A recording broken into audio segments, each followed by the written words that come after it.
Bismillahirrahmanirrahim. Assalamualaikum warahmatullahi wabarakatuh. Alhamdulillah ala ni'matillah wa salatu wassalamu ala rasulillah Nabiyyina wa habibina wa syafi'ina wa maulana Muhammad ibni Abdillah wa ala alihi wa ashabihi wa mawalah ila yaumil qiyamah. Rabbi zidni ilma warzuqni fahma. Allahumma alimna mimma jahilna wanfa'na bima 'allamtana birahmatika ya arhamar rahimin. Amin ya rabbal alamin. Wa ba'du. Hadirin sekalian, kaum muslimin wal muslimat, jamaah i'tikaf, mudah-mudahan kita semua yang berada di majlis ini selalu diberkahi, dicintai dan diselamatkan oleh Allah Subhanahu wa taala. Alhamdulillah, pada malam ini kita berada di malam ke-21, awal malam dari i'tikaf yang setiap tahun kita laksanakan dengan datangnya bulan suci Ramadan. Amalan yang dicontohkan Nabi sallallahu alaihi wasallam, dan di dalam riwayat hadis beliau tidak pernah meninggalkan ibadah i'tikaf ini sampai beliau wafat. Kemudian dilanjutkan oleh para istri beliau amalan i'tikaf ini. Di dalam i'tikaf, semua yang disebutkan di dalam surah Al-Muzammil itu kita laksanakan. Ya ayyuhal muzammil qumil lail. Nanti akan ada salat malam. Atau tadi juga sama, tarawih juga termasuk bagian dari qiyamul lail. Kalau nanti mungkin tahajud sebutnya. Yang kedua, warattilil qur'ana tartila. Aktivitas kita dalam ibadah i'tikaf ini adalah tilawah Al-Qur'an. Kemudian juga di dalam surah Al-Muzammil sebutkan wadhkurisma rabbika. Sebutlah nama Tuhanmu. Kita banyak zikrullah di tempat ini. Wa tabattal ilahi tabtila. Yang keempat ini tabattul. Tabattul artinya al-inqita'u 'anid dunya tamaman. Kita memutus hubungan dengan dunia secara totalitas. Jangan pikirkan dunia sudah saat ini. Kita berada di masjid sedang melakukan i'tikaf ataupun tabattul tabtila. Yang kelima, Rabbul masyriqi wal maghribi la ilaha illahu fattakhidhu wakila.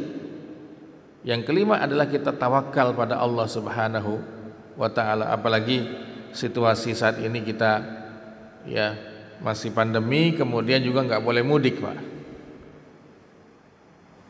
Dan yang keenam adalah Allah sebutkan wasbir ala ma yaqulun.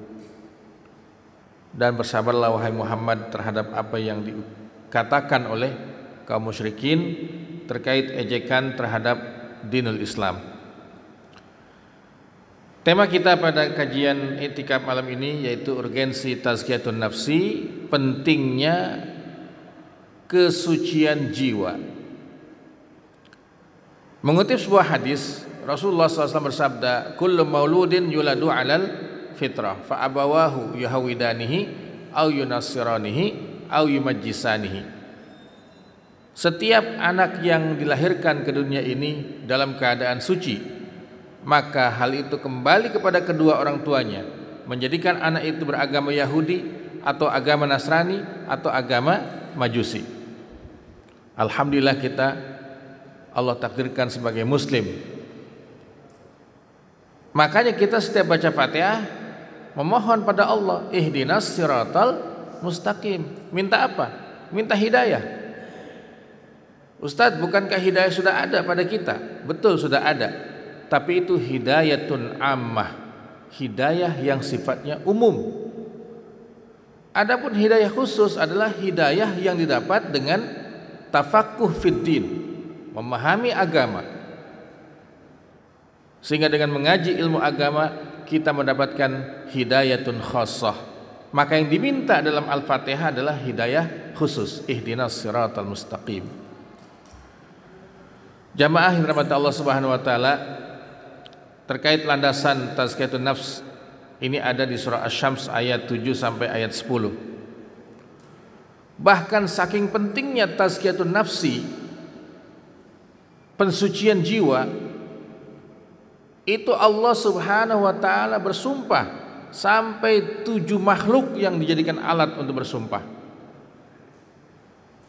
Wasyamsi waduhaha wal qamari idza talaha wan nahari idza jallaha wal laili idza yaghshaha was samai wama banaha wal ardi wama tahaha wa nafsi wama sawwaha. Demi jiwa, ini yang ketujuh. Yang ingin Allah sampaikan adalah kalimat qad aflaha man zakkaha. Sungguh telah beruntung siapapun yang mensucikan jiwanya. Wa qad khaba man dassaha, dan merugilah siapapun yang mengotori jiwanya. Di dalam tafsir Al-Imam Ibnu Katsir rahimahullah mengatakan, qad aflaha man zakka nafsahu ay bi taatillah, yaitu yang mensucikan jiwanya atau batinnya dengan taat kepada Allah. Agama itu cuma 2 muatannya.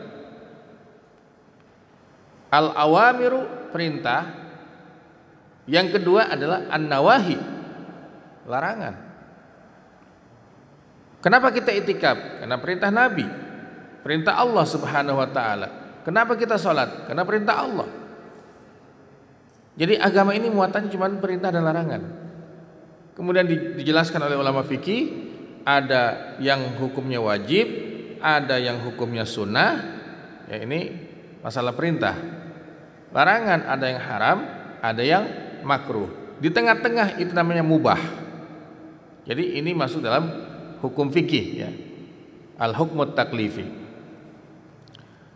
Kemudian wa tahharuha minal akhlaqid dani'ah warazail, dan mensucikan jiwanya dari akhlak yang tercela dan hina. Ini saya lihat jamaah kita banyak anak-anak milenial nih ya. Ya istilahnya silahkan tampilan milenial tapi akhlaknya islami. Kenapa akhlak sangat penting di dalam Islam itu? Karena akhlak adalah buahnya iman. Al-akhlaqu thamratul iman. Jadi kalau kita beriman pada Allah, tidak memiliki akhlak mulia, sama saja iman kita tidak berbuah. Tidak ada satupun ibadah yang Allah syariatkan melainkan dikaitkan dengan akhlak. Salat. Qul innas salata tanha 'anil fahsya'i wal munkar. Al-fahsya wal munkar, akhlak tercela. Salat kita harus mampu mencegah itu. Setelah salat apa? Puasa. Allah tidak butuh puasa seorang hamba yang meninggalkan makan, meninggalkan minum, tetapi dia masih berbohong, masih melakukan sumpah palsu atau melakukan kesaksian palsu. Allah enggak butuh puasa hamba yang seperti ini. Ibadah zakat, khudh min amwalihim shadaqatan tutahhiruhum wa tuzakkihim. Ambillah sebagian dari harta mereka sebagai zakat untuk mensucikan batinnya. Haji pun sama. Faman hajjal baita walam yarfus walam yafsuq, tidak berbuat rafas, tidak berbuat fasik, kembali ke kampung halamannya bagaikan bayi yang baru saja dilahirkan oleh ibunya. Semua ibadah itu dikaitkan dengan akhlak. Jadi kita taat pada Allah atas perintah dan larangannya, kemudian sucikan batin kita dari akhlak yang tercela. Kita ini bisa dikatakan masyarakat yang hedonis. Kalaupun tidak hedonis, konsumtif gitu ya. Konsumtif Pak kita ini. Dan kita sudah terbentuk menjadi masyarakat yang konsumtif. Yang penting memanfaatkan, yang penting memiliki, menikmati. Kita tidak punya mindset bagaimana memproduksi. kita dijajah oleh Korea Selatan, Pak. Ini saya dua-duanya Samsung. Samsung ini. Kalau milenial biasanya iPhone ya. Nggak apa-apa, yang penting iPhone sekalipun second hand gitu ya. Kenapa kita tidak menciptakan? Ya inilah sudah bentuk kita, mindset kita. Ya. Bahkan kalau kata Pak Zainuddin MZ almarhum, sekalipun kita secara tampilan adalah kebarat-baratan, tetapi hati kita tetap Mekah. Jadi masalah muamalah dengan bangsa manapun silakan, tetapi hati kita tetap suci sebagaimana ya kota Mekah. Oleh sebab itu Nabi Muhammad SAW setiap melewati ayat ini, qad aflaha man zakkaha wa qad khaba man dassaha, berhenti. Beliau bermunajat pada Allah Subhanahu wa taala dan membaca doa ini. Allahumma ati nafsi taqwaha anta waliyuha wa maulaha wa khairu man zakkaha. Allahumma ati nafsi, ya Allah berikanlah jiwaku ini taqwaha, ketakwaannya. Anta waliyuha, engkaulah yang memilikinya. Jadi masalah takwa itu Allah yang kasih pada kita. Wa maulaha, dan tuannya. Tuannya takwa siapa? Allah. Wa khairu man zakkaha, dan sebaik-baik zat yang mensucikan jiwa manusia. Makanya kalau kita ingin dapat rekomendasi ya, di dalam bahasa Arab namanya tazkiyah. Tazkiyah itu rekomendasi. Artinya disucikan nama baiknya. Tetapi rekomendasi manusia itu tidak menjamin keasliannya. Ternyata rekomendasi yang sungguhnya adalah dari Allah Subhanahu wa taala. Tujuan diutus Rasulullah SAW di sini ada 3. Di dalam surah Al-Jum'ah ayat 2 Allah katakan, huwallazi ba'atsa fil ummiyina rasulan minhum yaslu alaihim ayatihi wa yuzakkihim wa yu'allimuhul kitab wal hikmah wa in kanu min qablu lafi dhalalim mubin. Jadi ayat ini Rasulullah diutus itu untuk apa tujuannya? Yang pertama, tilawah, membacakan ayat-ayat Allah Subhanahu wa taala. Di hadapan kita hari ini ada 2 ayat. Ayat kauniyah, alam semesta, ada ayat Qur'aniyah yang tertulis dalam mushaf. Kalau kita baca dua-duanya pasti ketemu. Untuk apa ketemunya itu? Untuk mengagungkan Allah Subhanahu wa taala sebagai Al-Khaliq, Sang Pencipta yang Maha Kuasa. Covid-19 ini yang masih mewabah di tengah-tengah masyarakat, apalagi India. India ini ibaratnya tsunami dengan varian barunya itu. Ya Allah, ada apa? Abad 21 ini ya, cobaannya luar biasa buat kita. Sampai diumumkan oleh WHO sebagai pandemi. Artinya wabah yang belum ada penangkalnya, belum ada obatnya. Bahkan para ahli di bidang vaksin mengatakan vaksin tidak pernah bisa menghentikan pandemi. Aina malja, kemana kita akan berlindung? Malam inilah kita akan membuktikan keimanan kita. La haula wala quwata illa billah. Dialah yang mendatangkan wabah ini dan dialah yang akan mengangkatnya. Kita hanya mencari sebab. Tilawah ayat Quran itu seperti apa sih? Fa idza maridtu fahuwa yashfin wa idza maridtu fahuwa yashfin. Dan apabila aku sakit, dialah yang menyembuhkan. Obat itu hanya sebab. Hakikat kesembuhan dari Allah Subhanahu wa taala. Makanya kita harus ngaji ilmu hakikat ini, Pak. Jangan kita mentok di sebab. Hakikat itu dari Allah semuanya. Sebab kita yang mengusahakan. Kemudian yang kedua, Nabi Muhammad diutus untuk melakukan tazkiyatun nafsi, mensucikan jiwa atau self purification. Ilmu ini dulunya dinamakan ilmu tasawuf. Jamaah yang mulia di sini, saya mengajak, ya, jangan kita itu mengatakan ilmu tasawuf adalah ilmu yang menyimpang. Tunjukkan pada saya ilmu keislaman mana yang tidak ada penyimpangan. Semuanya ada. Di bidang ilmu teologi, di bidang ilmu hadis, di bidang ilmu tafsir, di bidang ilmu tasawuf. Ya, karena kita punya musuh. Kaum zindik itulah yang merusak Islam dari dalam. Dalam akidah saja Pak, kita itu ada akidah ahli sunnah, ada al-jabariyah, ada al-maturidiyah, ada al-qadariyah, ada syiah. Di dalam tasawuf juga sama, ada tasawuf yang sunni, ada tasawuf falsafi. Yang penting yang kita ambil tasawuf yang sesuai dengan sunnah Rasul. Dan itu banyak buku-bukunya. Ihya Ulumuddin, Imam Ghazali. Ya, kemudian Al-Luma, Imam At-Tusi. Ada Al-Junaid Al-Baghdadi, Ar-Risalah Al-Qusyariyah, Awariful Ma'arif. Banyak kitab-kitab tasawuf yang sesuai dengan sunnah itu. Apalagi kalau kita mengkaji tentang maqamat, ya, posisi hamba untuk jadi baik itu apa? Yang pertama, taubat pintunya. Terus masuk lagi apa? Zuhud. Masuk lagi apa? Al-faqru, siap hidup susah. Kemudian apa lagi?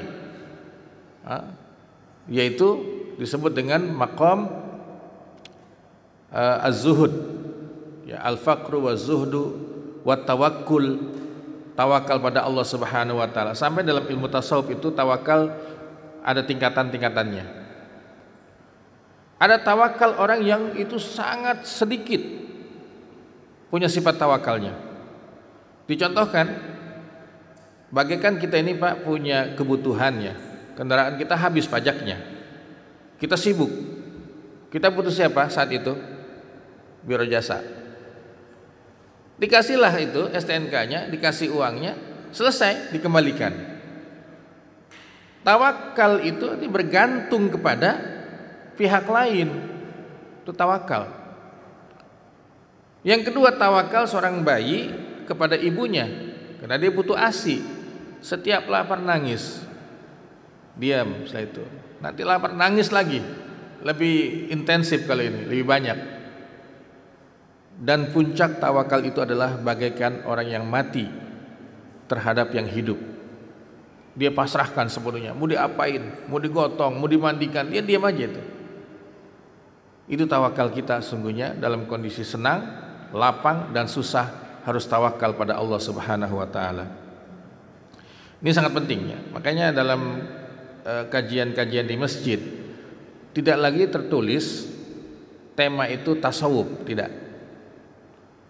Seakan-akan menyebut ilmu tasawuf ini kayaknya beban sekali gitu loh. Padahal ulama kita ini Pak nggak sembarangan ngasih nama itu. Memang ilmunya ilmu tasawuf. Sampai di kita ini kajian tazkiyatun nafsi. Kajian tazkiyatun nafsi. Dibawa ke Bandung oleh Agim MQ, namanya manajemen kolbu. Manajemen kolbu ataupun tazkiyatun nafsi sesungguhnya adalah itu kajian ilmu tasawuf. Yang ketiga, ta'lim. Nabi diutus untuk mengajarkan ilmu yang berlandaskan Al-Quran dan As-Sunnah. Karena Alkitab, Quran, wal hikmah adalah Sunnah. Ilmu kita nggak boleh lepas dari dua ini. Mau mengaji apapun, Quran dan Sunnah. Ya kecuali masalah kaitan hukum, kita butuh fikih. Maka bacalah kitab-kitab fikih. Ada fikih 4 mazhab dan seterusnya. Jangan kita sombong Pak hari ini. Wah kita cukup dengan Quran Sunnah saja, nggak usah pakai mazhab. Ini fenomena tidak bermazhab itu ditulis oleh Syekh Ramadan Al-Buti, alla mazhabiyatu mazhabun. Orang yang mengatakan saya tidak bermazhab, itu mazhab. Mazhab apa?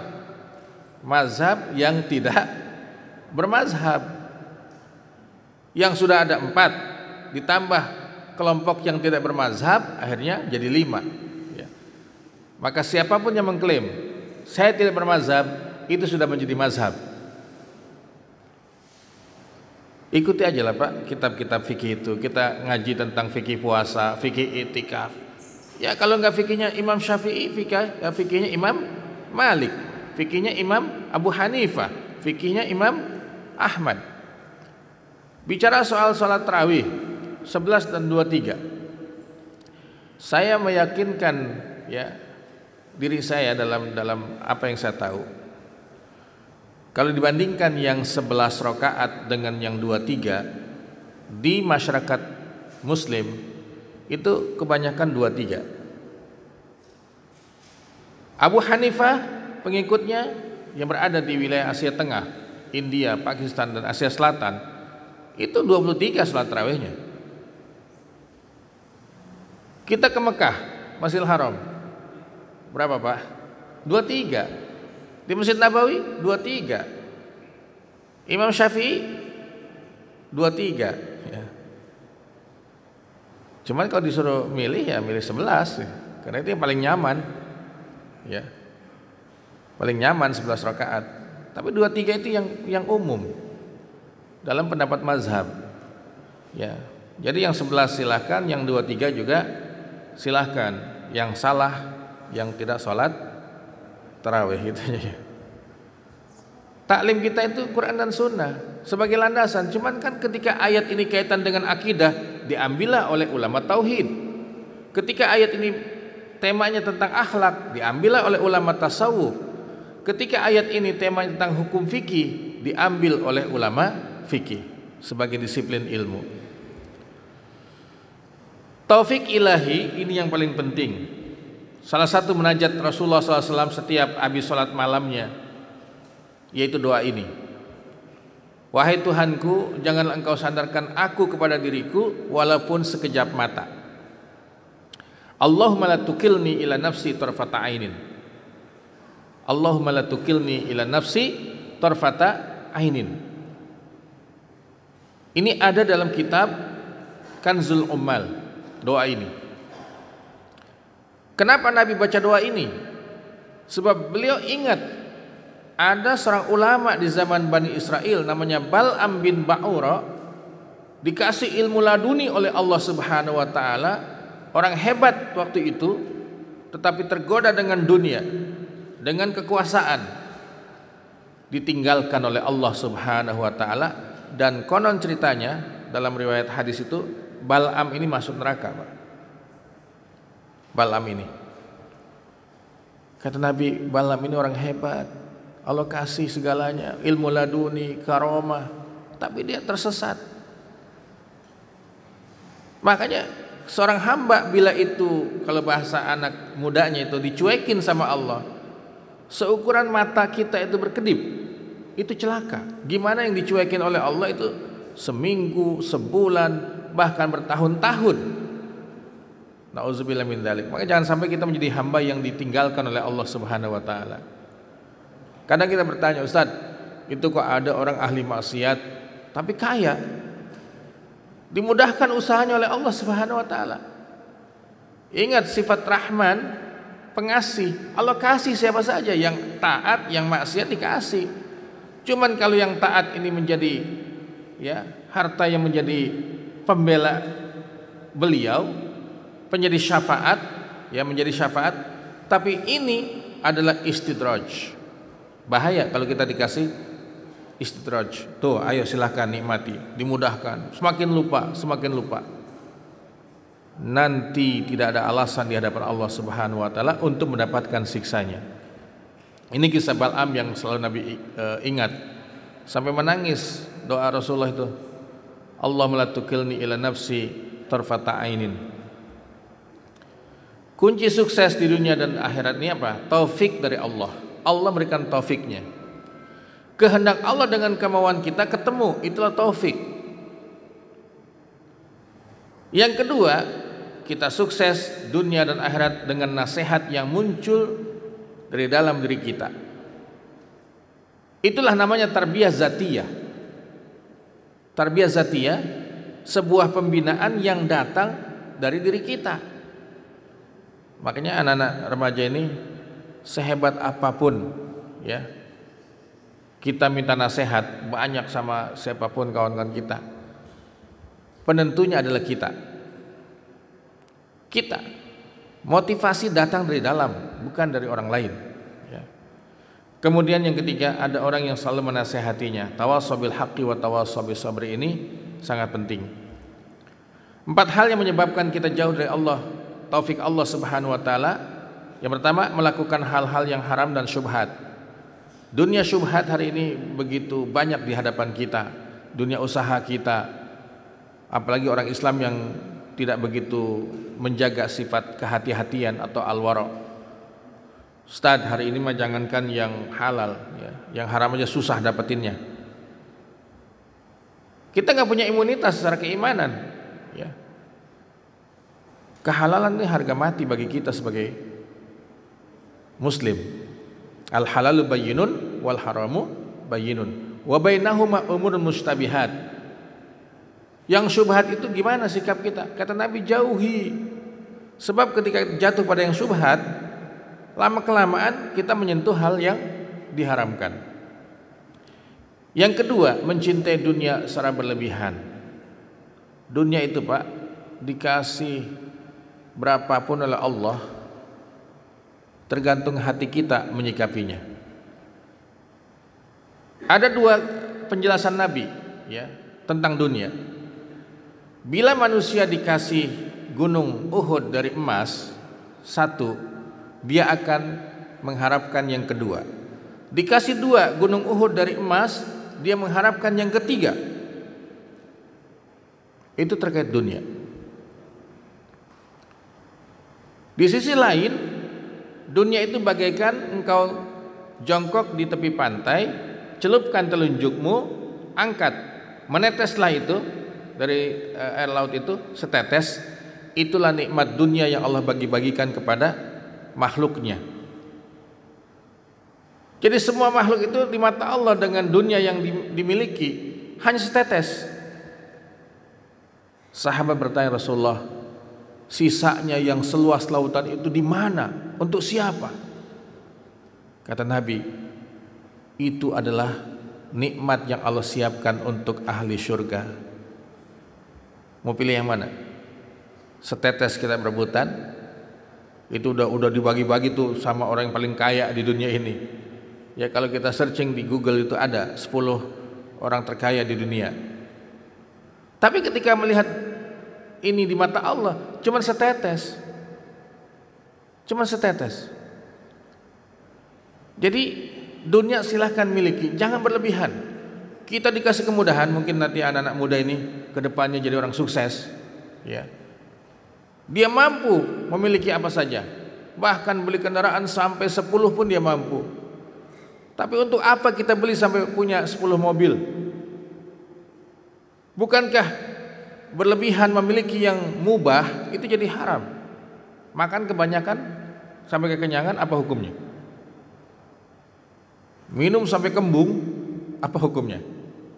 Haram Pak. Jadi menikmati dan memiliki yang mubah sampai berlebihan itu jatuhnya haram. Sama tidur kebanyakan juga nggak boleh gitu loh. Wah, yang penting mah itikaf di masjid, ya, tidur melulu. Ya. Melakukan dosa dan maksiat enggan membantu orang mukmin. Dia sifatnya individualis. Ini bahaya ya. Islam adalah agama sosial. 2 elemen penting dalam tubuh manusia, ini ada bentuk fisik, kulit, daging, tulang, itulah fisik kita. Tapi ada yang kedua, bentuk psikis, an-nafsu, jiwa. Laqad khalaqnal insana fi ahsani taqwim. Udah ada jaminan dari Allah bentuk fisik kita adalah yang paling bagus. Tapi ingat, summa radadnahu asfala safilin. Ini badan yang kita cintai, wajah yang kita jaga, tampilan yang kita jaga suatu saat akan diletakkan di tempat yang hina, neraka jahim. Illa, kecuali alladzina amanu wa amilus solihat. Saya baca fi Zilal tentang ayat ini, ya, Said Qutb mengatakan nilai manusia atau the human value itu ada pada iman dan amal solehnya, bukan pada fisik. Yang tua-tua, yang sudah aki-aki, Pak, apa masih bangga dengan ketampanannya? Ibu-ibu yang sudah jadi nenek, udah tua, udah peot gitu, bangga dengan tampilan fisiknya? Enggak. Itu akan hilang ditelan waktu. Tetapi yang akan dibawa sampai mati adalah iman dan amal soleh. Illal ladzina amanu wa amilus solihat. Iman amal soleh, iman amal soleh. Itu nilai kita di mata Allah. Inna akramakum indallahi atqakum. Makanya peradaban yang masih bagus secara kemanusiaan adalah peradaban Islam. Barat itu, Pak, udah macam-macam ada semua di sana. Di abad 20 pertengahan, di sana sudah mulai gerakan anti agama, anti Tuhan. Dan tidak segan-segan mengatakan Tuhan sudah mati. God was dead. Tuhan sudah mati. Saya ada bukunya itu, God was dead. Tuhan sudah mati. Kita nggak butuh Tuhan, karena kita sudah jadi bangsa yang maju. Pindahlah ke Amerika, ada falsafah di sana, pragmatisme namanya. Dihantamlah agama.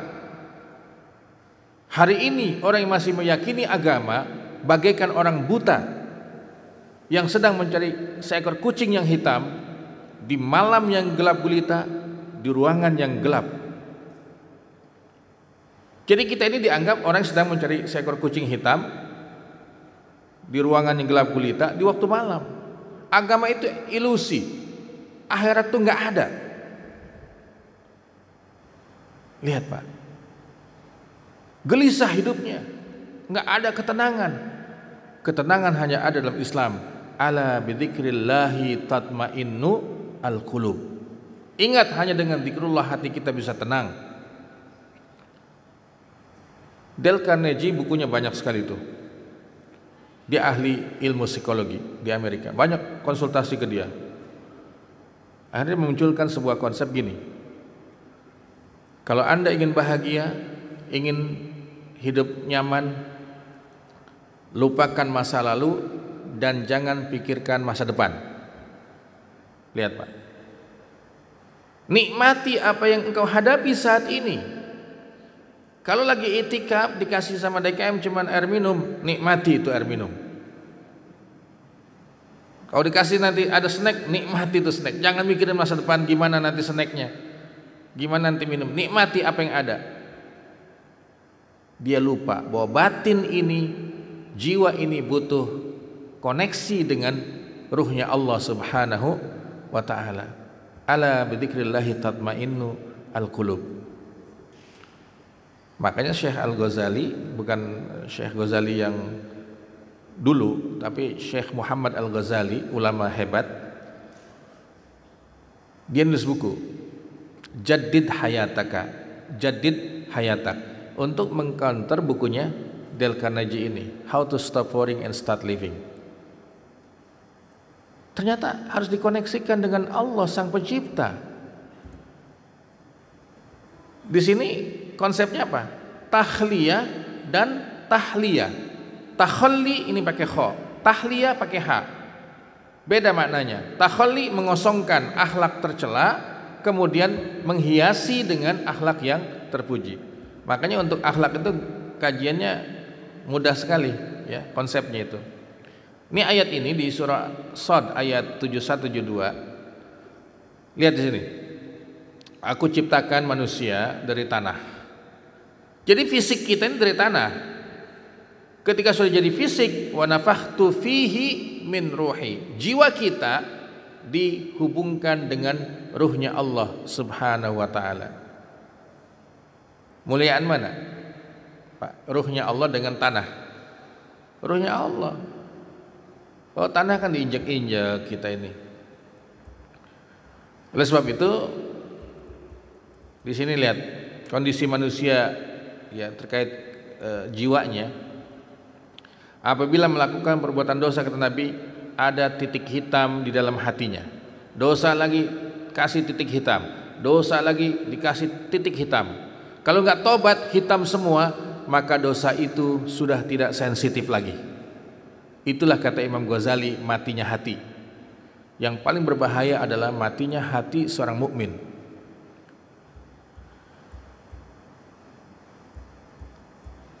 Tips menuju kesucian jiwa ini apa? Taubat. Nggak ada pintu lain, jalan lain kecuali taubat dulu. Apa bedanya taubat dengan istighfar itu? Kalau istighfar itu pengakuan secara lisan, secara hati. Tapi taubat adalah menggantikan keburukan kita dengan kebaikan. Yang tadinya nggak pernah ke masjid, datang ke masjid sholat jamaah. Yang tadinya nggak pernah ngaji, nuntut ilmu, dia datang ke pengajian. Itulah taubat. Ada orang diajak sama temennya untuk sholat, susah banget Pak, susah. Nah rupanya Allah punya ya cara sendiri ya. Dikasih ujian, insaf dia, datang ke masjid, ketemu dengan kawannya yang tidak berhasil mengajak dia itu, langsung ya semacam apa, diejek gitu loh. Lah tumben udah tobat kan dia. Kenapa kita nggak bilang tumben udah istighfar? Tobat karena dengan amal nyata dia. Jadi tobat itu dengan amal nyata.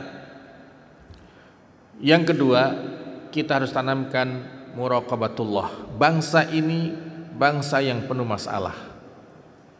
Permasalahannya apa? Yang paling banyak kita saksikan, masalah korupsi. Enggak akan pernah selesai kalau tidak ditanamkan muraqabatullah.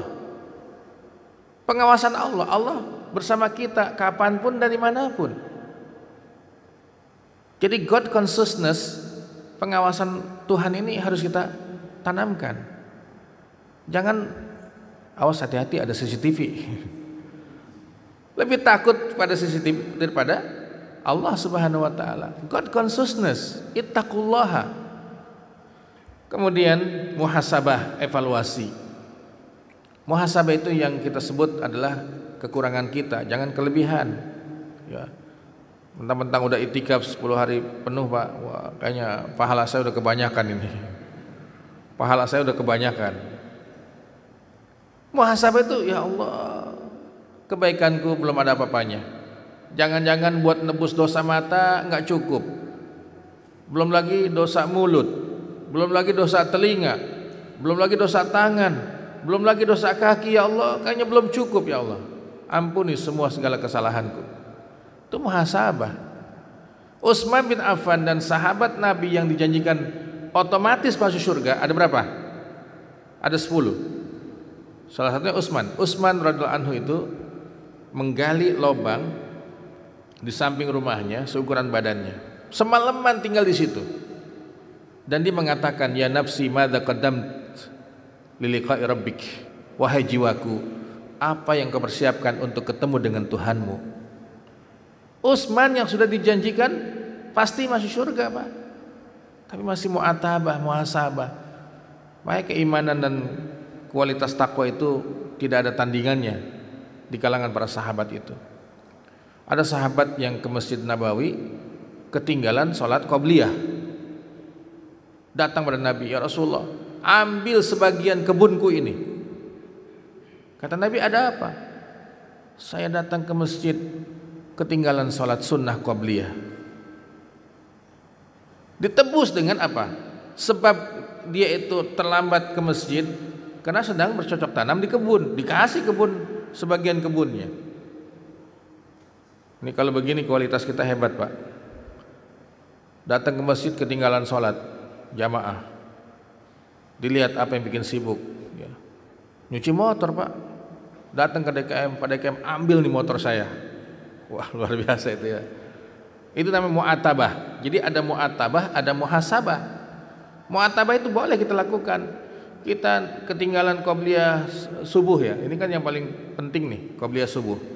Nyesal kita, Pak. Ya Allah, saya akan sedekah. Saya akan cari orang miskin, saya kasih langsung. Ini sebagai tebusannya. Itulah iman yang sensitif. Karena sering melakukan muhasabah, kemudian mujahadah, ini kesungguhan. Ya, jangan sampai kita punya konsep nih anak-anak muda ini, masa muda poya-poya, tua bahagia, mati masuk surga. Bisa nggak? Nggak bisa. Jalan Islam itu mujahadah, sungguh-sungguh. Huffatil jannatu bil makari. Surga itu ditapaki dengan hal-hal yang tidak suka. Kalau kita milih hawa nafsu nih, ngapain di masjid? Etika. Mendingan jalan-jalan, ya kan? Tapi karena ingin menapaki surga, huffatil jannatu bil makari. Ya, penyakit hati ini yang paling penting untuk kita sikapi ya, amradul qulub. Dia bisa diobati dengan lawannya. Sifat sombong, buang, datangkan tawadu. Bakhil, itu tercela, datangkan lawannya. Dermawan. Bodoh itu tercela, lawannya apa? Ilmu. Hilangkan sifat bodoh, datangkan ilmu. Riya ini bahaya, amal kita akan hilang. Lalu apa lawannya? Ikhlas. Buang sifat riya, masukkan ikhlas dalam diri kita ya. Kalau Agim gampang banget ya menjelaskan ikhlas tuh. Jadi tukang parkir aja, Pak, di mall. Mobil apapun masuk dikasih tempat. Selesai belanja, si tuannya kan pulang. Ditahan nggak sama tukang parkirnya itu? Enggak, ikhlas aja dia tuh, bukan mobil dia, ya kan? Itu ikhlas tuh, kayak begitu. Tamak ini tercela, serakah, lawannya qanaah, merasa cukup, dan seterusnya. Adapun sarana pembersih dosa dalam Islam ini ada ibadah ada harian, sholat 5 waktu, pekanan, sholat Jumat, musiman, puasa Ramadan, dan seumur hidup sekali yaitu ibadah haji dan ibadah umrah. Jadi sarananya sangat banyak untuk mensucikan jiwa kita itu. Ditambah lagi dengan dakwah dan jihad. Dakwah itu penghapus dosa. Amal sosial. Alhamdulillah masjid kita, Pak, ya punya implikasi positif terhadap ya kesenjangan sosial. Fakir miskinnya dibantu, ada ambulan untuk jenazah dimakamkan. Ini kan sosial semua, ya. Untuk yatimnya kebagian semua. Amal sosial ini sangat tinggi nilai pahalanya, sampai menyamakan ibadah mahdoh 3, jihad, sholat, sama puasa. Itu disamakan dengan satu amalan membantu seorang miskin. Bahkan dalam hadis lain kata Nabi, membantu seorang miskin lebih utama daripada iktikaf di masjidku ini. Termasuk penghapus dosa adalah menghadapi cobaan. Ini cobaan buat kita terkait COVID-19. Ya. Kita yang lama aja belum selesai, Pak, ini ada varian baru lagi. Jadi ketakutan aja kita ini. Ini ibtila sudah. Allah uji kita semua. Yang selamat-selamatlah, yang meninggal mudah-mudahan husnul khatimah. Ini hadis-hadisnya yang saya takhrij ya. Contoh tentang sholat nih. Nabi selalu menggunakan perumpamaan supaya mudah difahami oleh kita.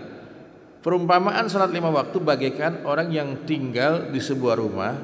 Ketika dia buka pintu rumahnya, itu ada sungai yang sangat jernih. Dia bisa mandi 5 kali di sungai itu. Apa kata Rasulullah? Apakah ada sisa daki di badannya? Qalu la syai' ya Rasulullah. Begitulah salat 5 waktu. Ini hanya hadis-hadisnya saja sebagai penguatan kita. Jumat yang satu ke Jumat yang lainnya sebagai penghapus dosa. Ramadan yang satu ke Ramadan yang berikutnya penghapus dosa. Ya, dakwah juga sama, lihat ini. Amal sosial juga ada hadisnya. Ya, cobaan juga sama ya, sebagai penghapus dosa-dosa kita. Saya kira itu kajian kita.